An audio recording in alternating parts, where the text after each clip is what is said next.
My name's Hannah Reed. I'm 34. And until last Christmas, I genuinely believed being dependable was the same thing as being loved. 2 days before I was supposed to fly home, my younger sister sends this message to our family group chat. Says our parents can't afford Christmas this year. No dinner, no gifts, nothing. Made it sound completely final, and my parents just let her say it.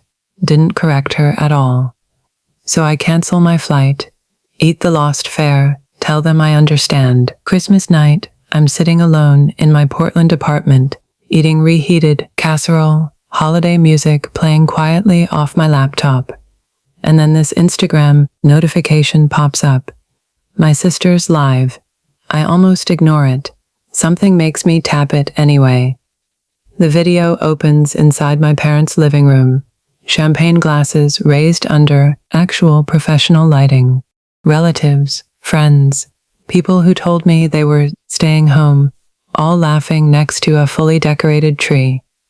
My sister turns the camera to the crowd and calls them the real Christmas crew. Nobody asks where I am. Nobody even looks uncomfortable about it. Next morning, my dad finally texts me, not to explain, not to apologize. He wants $2,300 for January rent, and he needs it by tomorrow. I read that message twice, opened my banking app, canceled every single payment connected to any of them. Then I wrote back, "Stay out of my life, all of you." Blocked their numbers, went to sleep. 7:30 the next morning, my intercom starts buzzing. My dad, my mom, and my sister had driven through the night and were standing outside my building, crying, demanding I let them in. Before I tell you why they were so desperate to get inside, tell me, where are you watching from? What's the weather like there? I always like knowing how far these stories travel.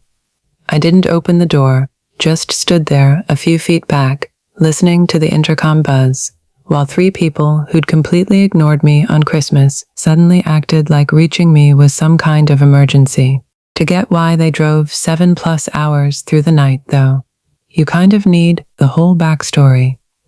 The role I'd played in this family for years. My younger sister's Sydney, 25, calls herself a lifestyle creator, though honestly, most of her actual income came from occasional sponsored posts and small event collabs.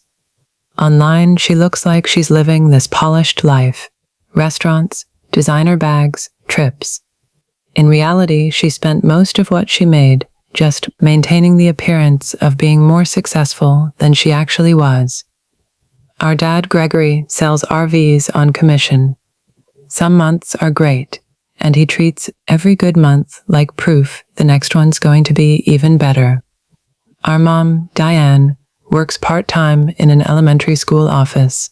She avoids conflict so completely that she just lets whoever's loudest make every decision, then calls that keeping the peace. They were renting this split-level place outside Des Moines, sold their old house to settle some debts, promised the rental was temporary. 3 years later, still there, and I was quietly covering part of the cost. It didn't start as some permanent arrangement. One winter, Dad's short on rent because a couple sales fell through, so I send him $920.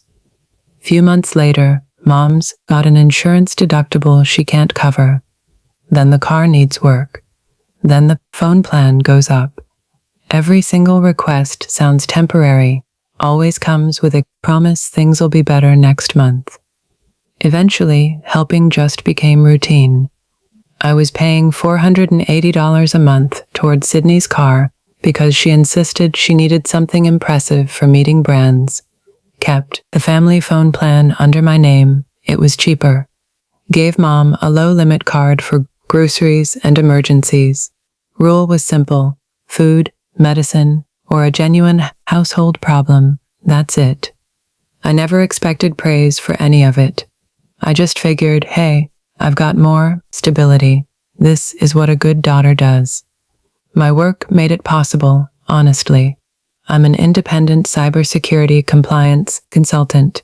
I review financial systems for banks, medical companies, insurers, good income, long hours. I keep meticulous records, and my entire job is making sure people can't misuse access to sensitive accounts. Funny thing is, I never applied that same caution to my own family. Christmas was the one time a year I convinced myself the whole arrangement was worth it. Our gatherings were loud and messy in the best way, football on, while someone checks the turkey. Cheap gifts in Amazon boxes, ugly sweaters, arguments about mashed potatoes. For a few hours, I wasn't the one responsible for fixing every financial problem. I was just a daughter, coming home. That year, I'd booked my flight weeks early, bought Dad a heated jacket, got Mom a stand mixer, found Sydney this portable lighting kit she'd mentioned wanting. I'd also scheduled a $2,300 transfer for December 27th to help with January rent. Around the same time, Sydney starts hinting about her biggest holiday collab yet. Every time I asked what she meant, she changed the subject. At Thanksgiving, I actually suggested she stop financing expensive content before the sponsor money came in. She rolled her eyes, said I didn't understand personal branding. I said branding wasn't worth going into debt over. After that, she barely spoke to me. So when her voice message shows up 2 days before Christmas, I don't connect it to any of that. She says, Mom and Dad can't afford to host anyone, so Christmas is canceled. Mom responds with a heart emoji. Dad says nothing. And I believe them, because I'd trained myself over years that whenever my family struggles, my job is just to understand. I say I'm sorry things are hard, ask if I should still fly in for a quiet visit. Sydney answers immediately. Mom and Dad are exhausted, need the house to themselves. I offered to bring dinner or stay at a hotel. She says that just make them feel guilty. Mom privately messages that it's just a hard year. We'll celebrate another time. Sounds warm. Doesn't actually answer whether they want to see me. Dad never replies at all. I cancel the flight. Eat the fare loss. Christmas Eve, I text a few relatives happy holidays. Most send back generic replies. My cousin Marcus says he's busy with family. He'll call later. I assume he means his wife's side. Looking back, a few of those responses were weirdly careful. But I wasn't looking for a lie yet. Christmas Day, I sleep in, answer some emails, video call 2 friends who are visiting relatives elsewhere. One invites me to join her family's dinner over Zoom. I say no. Didn't want to explain why my own family had bailed on me. By evening, the silence just feels heavier. I heat up leftover casserole, pour sparkling water into a wine glass like that's somehow festive. Turn on a holiday movie, 8:42. My phone tells me Sydney's gone live. I almost dismiss it. Then I remember she said our parents needed a quiet night. Curiosity wins. Video opens with music, laughter, white and gold decorations everywhere. For one confused second, I think she's at some hotel. Then the camera shifts, and I recognize my parents' stone fireplace. The house is packed. Huge tree by the stairs. Professional lighting set up against a photo backdrop. Champagne bottles sitting in silver tubs by the kitchen. At least 25 people moving through the rooms in coordinated sweaters. Aunts, uncles, cousins, neighbors, family friends, people who told me they were spending a quiet Christmas at home. I see Marcus carrying a plate. And this is the part that actually hurt. I see my parents smiling under the staircase while Sydney films them. They did not look financially devastated.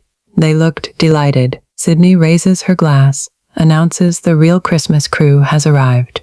People cheer. Someone asks where I am. Sydney laughs and says she doesn't really enjoy fun events like this. Dad glances toward the camera, doesn't correct her. Mom looks down for a second, then smiles again. When Sydney moves closer to the camera, that tiny movement hurt more than the laughing did, because it proved she knew exactly what she was doing. The party hadn't been thrown together last minute either. There's a printed sign with the name of a local event company, branded bottles from some regional beverage brand, arranged for the shot. Sydney thanks a boutique for the outfits, mentions a holiday video's dropping tomorrow. This had been planned for weeks. They hadn't canceled Christmas because they didn't have money. They'd canceled my invitation. I keep watching. Sydney shows off the dining table, catered appetizers, gifts under the tree, calls it a family holiday experience, which kind of kills any claim this was purely business. I don't comment, don't call. I record the live stream instead. My job's trained me, document before you react. As Sydney moves through the room, I notice the event company's name again. It looks familiar. I open my banking app, check the card I'd given Mom, pending charge, $2,050, under that exact company. Another charge, over $690, from a beverage distributor. The card meant for groceries and emergencies had helped pay for the party they said they couldn't afford. Something colder than anger just settles over me. I save the statements, save the live stream, put it all in a folder. Part of me still wants to believe the card got used by accident or that Sydney planned to pay it back. Then, 9 the next morning, Dad texts. No greeting, no mention of Christmas, no acknowledgement of the party, just, need the $2,300 for January rent by tomorrow.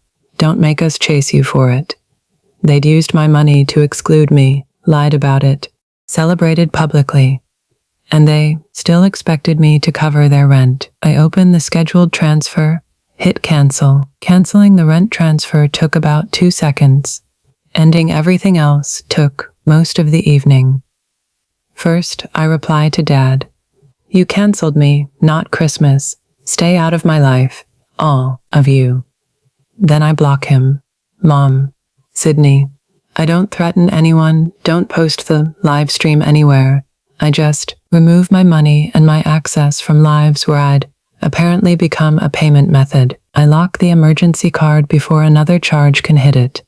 Pull my bank account off Sydney's automatic car payment. Set the family phone lines to separate in 30 days, giving everyone time to open their own accounts. The internet at my parents' place was still under my name too, so I notify the provider I won't be responsible after 10 days. Same with 2 other household services. Didn't shut anything off immediately, gave proper legal notice, gave them time to actually take responsibility. Then I changed every password, every security question, every recovery code tied to accounts they might recognize. Around 10:30, the consequences reach them. The event company tries to process the remaining party balance. Cards declined. Sydney finds out her car payment source got pulled. Dad realizes the rent transfer's gone. They call from blocked numbers, private numbers, Sydney's business account. I ignore all of it. Emails come next. Mom claims it's all a misunderstanding. Sydney says the party was sponsored, barely cost anything, even though my statement said otherwise. Dad writes one line, "Call me now before you make this worse." I turn off notifications, go to sleep. I expected anger the next morning.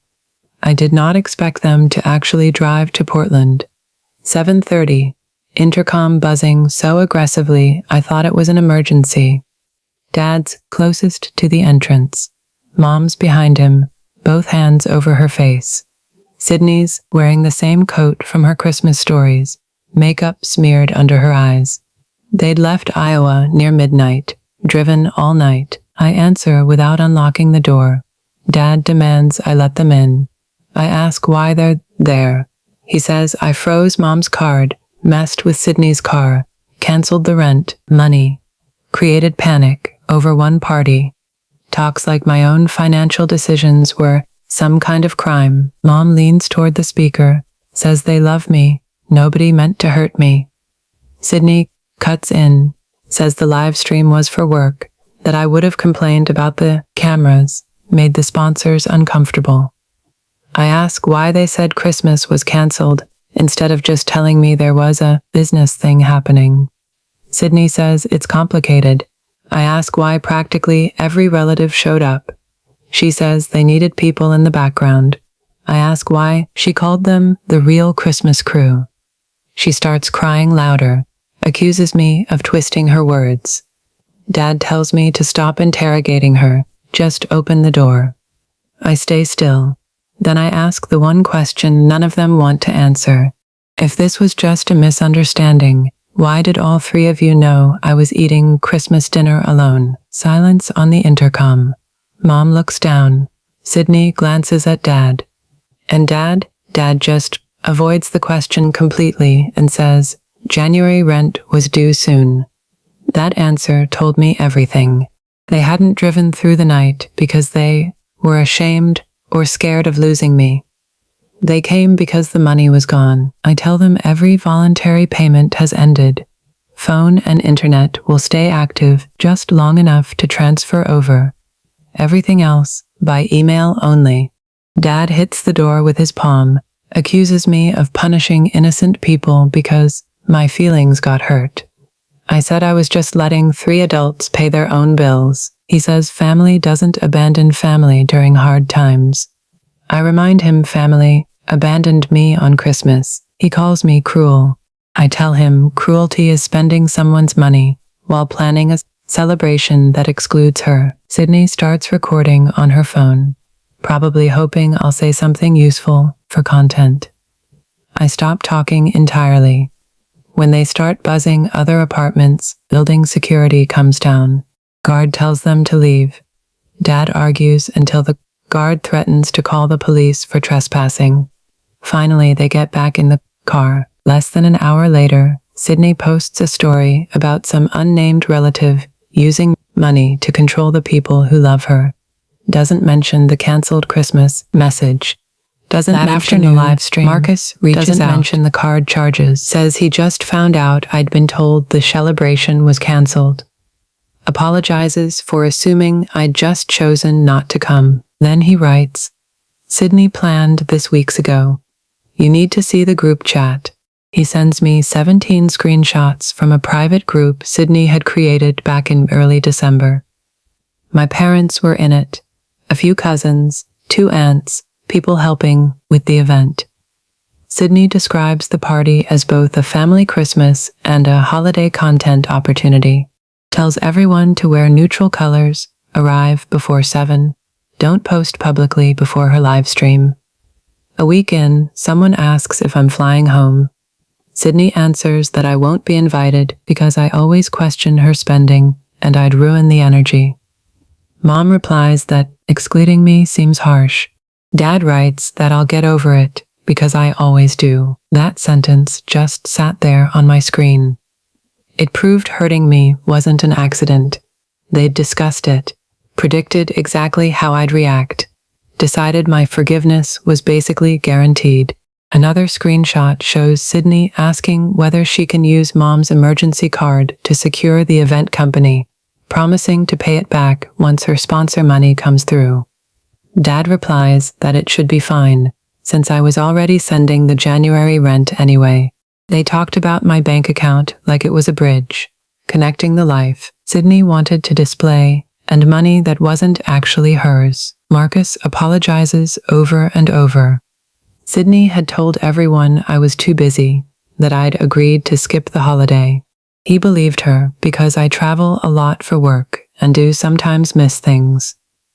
I told him I didn't blame him for trusting a lie that both my parents backed up too. I save every screenshot, timestamps and all.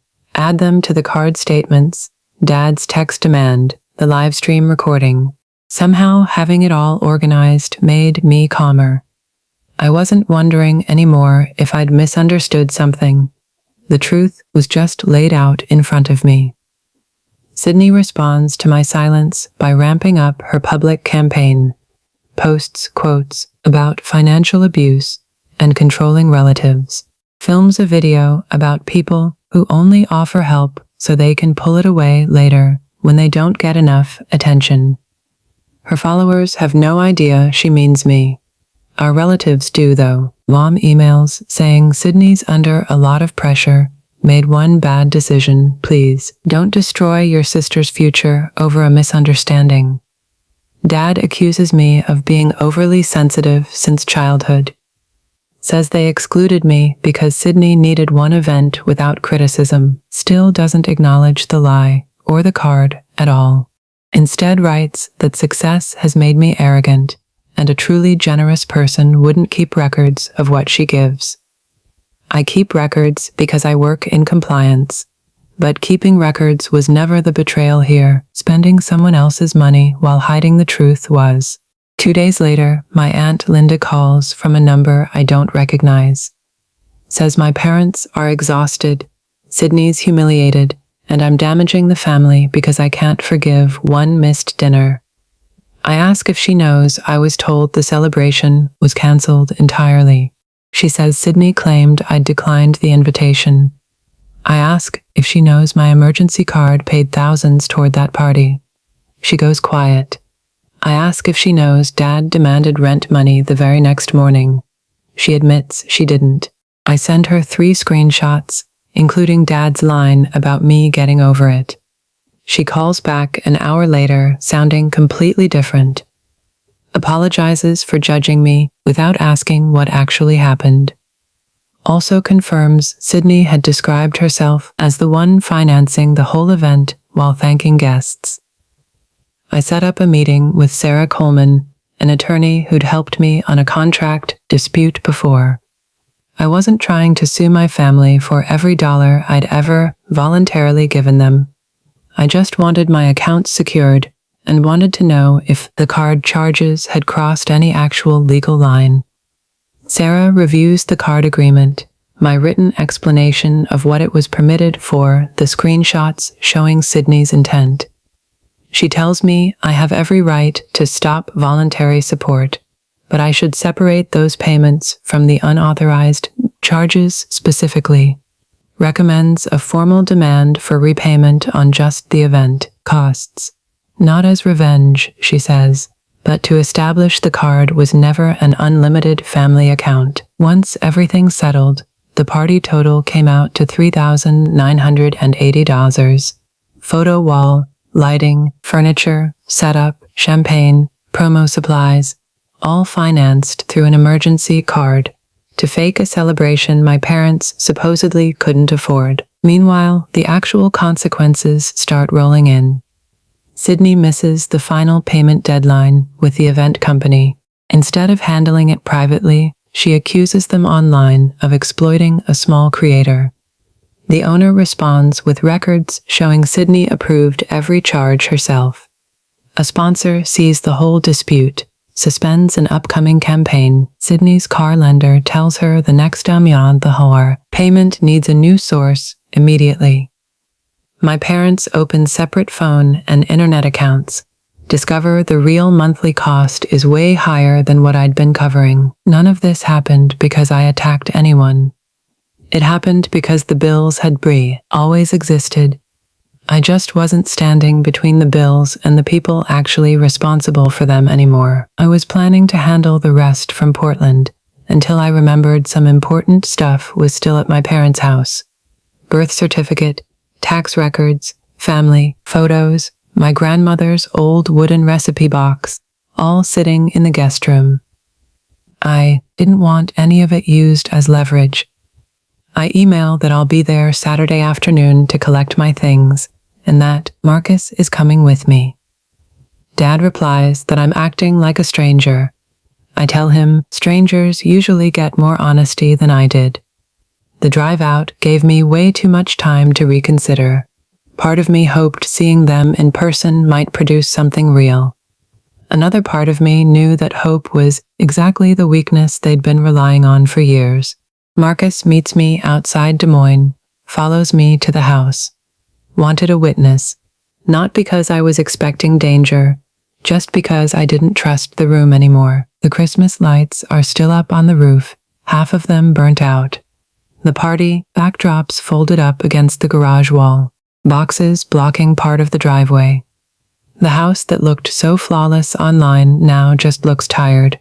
Mom opens the door before I even knock, looks older than she did 2 weeks ago, reaches for me, and I step aside, just ask for my documents. Dad's standing near the kitchen, arms crossed. Sydney's at the table, in sweatpants, phone face down. Nobody offers a real greeting. Mom follows me upstairs, says she wishes I'd called instead of bringing Marcus. I remind her I did call before Christmas and got told they needed space. She cries, says they only wanted Sydney to have one successful night. I ask why that success required pretending I didn't exist. She says she was afraid objecting would start a fight. I told her avoiding conflict is still a decision. It just means I was the one chosen to absorb the damage. My documents are in a plastic container under some winter blankets. Birth certificate, college records, tax forms, photos, the recipe box, nothing missing. When I come back downstairs, Dad says we need to talk like adults. I tell him adults don't lie about canceling Christmas and then demand rent money the next morning. He says the party mattered for Sydney's career, and I would have made everyone uncomfortable questioning the expenses. Sydney finally looks at me directly, insists it was a business event, not a personal rejection. I put the printed screenshots on the table. One where she calls the guests the real Christmas crew. One where she tells relatives not to invite me. One where Wadathngsend, Volvaret. Then I set the card statement right next to them. Sydney says she was going to pay the money back. I ask why she didn't just ask permission. She says she knew I'd refuse. I told her, knowing I'd say no is exactly what proves she understood the money was never hers to spend. Dad accuses me of humiliating her. I point out it's just us and Marcus in the room. Sydney humiliated herself the moment she lied about financing the whole thing and then went after an unpaid vendor publicly. Mom asks if the family can be repaired. I said repair takes truth, responsibility, and actual changed behavior. So far, all I'd gotten was tears, excuses, and accusations. None of that's repair. Dad says I'm acting like I've never made a mistake in my life. I told him this wasn't one mistake. This was a plan, built over weeks, backed by 3 people, followed immediately by another demand for money.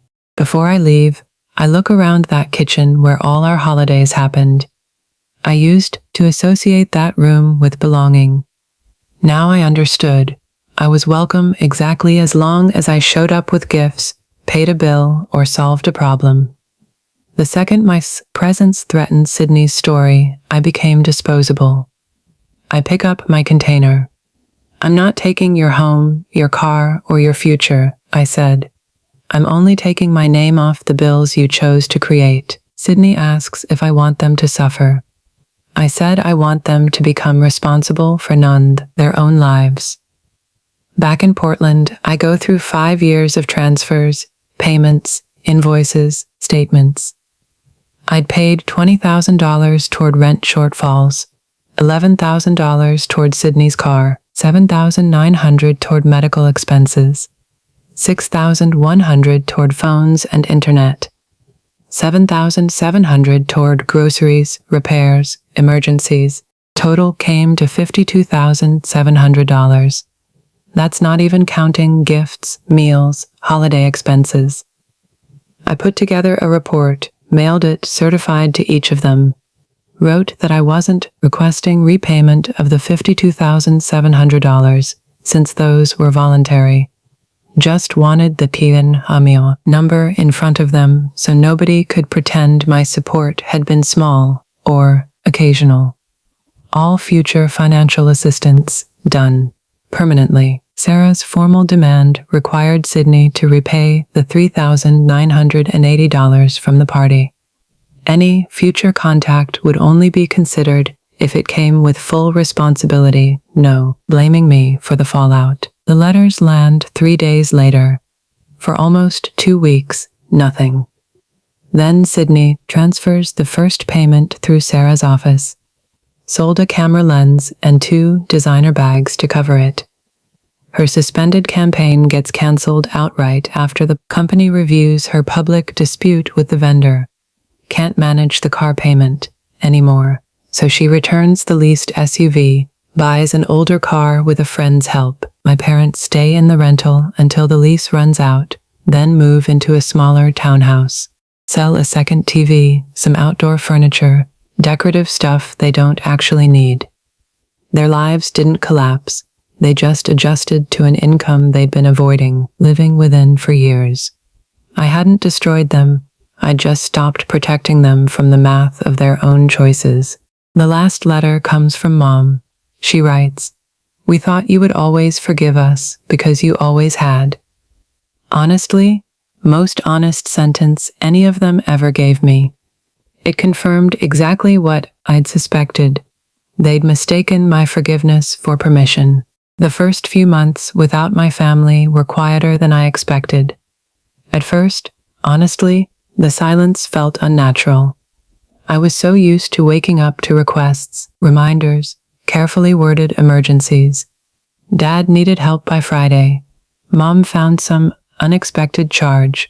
Sydney needed money to protect an opportunity that would supposedly change her whole career. When those messages just stopped, I'd catch myself checking my phone out of habit. Then I started noticing what replaced them. I slept better, focused longer at work, stopped mentally calculating how much of each new contract was going to vanish into somebody else's crisis. When my lease ended, I moved to a brighter place in Beaverton. Separate office, windows facing the hills, nothing extravagant, but every bill was mine. Every object in that apartment supported the life I actually wanted, instead of the role my family had assigned me. My consulting business grew after I finally took on a long-term healthcare client I'd always been too distracted to pursue before. I started going to a support group for women carrying financial responsibility for parents, siblings, partners. Every story was different, but the pattern was so familiar it was almost funny. Praised for being dependable, right up until you said no. Then suddenly, you're selfish, controlling, ungrateful. One woman in the group said something I actually wrote down, kept on my desk after. Guilt isn't always proof you're doing something wrong. Sometimes it's just the feeling of breaking an unhealthy rule. My family's rule had been, Hannah fixes it, Hannah pays, Hannah forgives. Hannah accepts being excluded because she's mature enough to understand. The second I stopped following that rule, everyone who'd been benefiting from it called me cruel. Through the group and some counseling, I learned that generosity without boundaries can just quietly become enabling. Every time I rescued my family from consequences, I made it that much easier for them to repeat whatever choice had created the problem in the first place. I thought I was protecting them. In reality, I was protecting them from the exact responsibility that might have actually helped them grow. So I set new financial rules for myself. I won't put household services from another capable adult in my name. I won't hand out a card without written limits and regular check-ins. I won't send money because of pressure, guilt, or some manufactured urgency. And most importantly, I won't confuse someone else's disappointment with proof that I've failed them. A few months later, I take a trip alone to Sedona, walk through galleries, eat breakfast in some quiet courtyard, spend a whole afternoon hiking without once checking for a family emergency. I used to be terrified that setting boundaries would leave me completely alone. Turns out, I'd already been lonely inside that relationship the whole time. There's a real difference between being surrounded by people and actually being valued by them. Marcus stayed in my life, never once pressured me to reconcile, never carried messages back and forth between us. Linda sent a genuine apology for judging me before she knew the full story. I accepted it because she took responsibility without demanding closeness in return. That taught me something too. Forgiveness and access aren't the same thing. You can let go of anger without putting someone back in the exact position they used to hurt you from. My parents sent 2 emails over the following year. First one said they missed me. Second asked if I'd consider meeting with a family counselor. Neither one mentioned money. Neither one blamed me. I wasn't ready, but I also didn't have to decide forever right then. A boundary doesn't have to predict the rest of your life. It just has to protect the life you're living right now. Sydney stayed quiet after paying back the party charges. Her online presence got smaller, less polished. I didn't celebrate that, honestly. Losing that contract was her consequence, not my victory. My actual victory was not needing her failure anymore to prove I'd been right all along. Revenge stories usually set you up to expect some dramatic collapse, a public confession, a moment where the villain begs for forgiveness on camera. Real consequences are so much quieter than that. Sydney had to live within her actual income.